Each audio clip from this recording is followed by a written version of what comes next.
ذا فويس وذا فويس كيدز ونسخة جديدة ولجنة تحكيم جديدة. ويا ترى شو قصة الشامي وغياب الفنان اللبناني؟ يلا نعرف. بخطوة جديدة كشفت مجموعة الام بي سي عن أسماء لجنة تحكيم النسخة العربية من برنامج اكتشاف المواهب العالمي ذا فويس.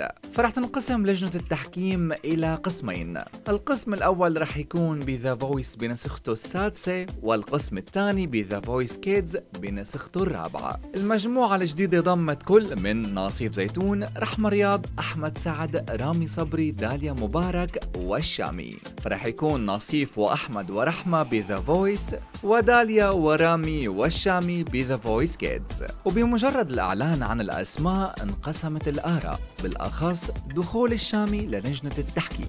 فالشامي يعتبر عمره صغير وعمره الفني كمان صغير، فانقسمت الآراء بين مؤيد ومعارض. طبعا يا جماعة شركة الام بي سي شركة كبيرة وبتعرف مين جايبه، بالأخص انه الشامي هو نجم هيدا الجيل، وبالفعل هو فنان ذكي وخلق لحاله خط فني جديد، وعلى الأكيد عنده جمهور كبير. بالمقابل الناس تفاجأت على غياب الفنان اللبناني بلجنة التحكيم، وهون بلشت التساؤلات، معقول لأسباب مالية ولا أسباب سياسية؟ وطبعا الكل بيعرف أهمية نجم لبناني بأي لجنة تحكيم، فيا ترى شو القصة؟ انتو شو رأيكم؟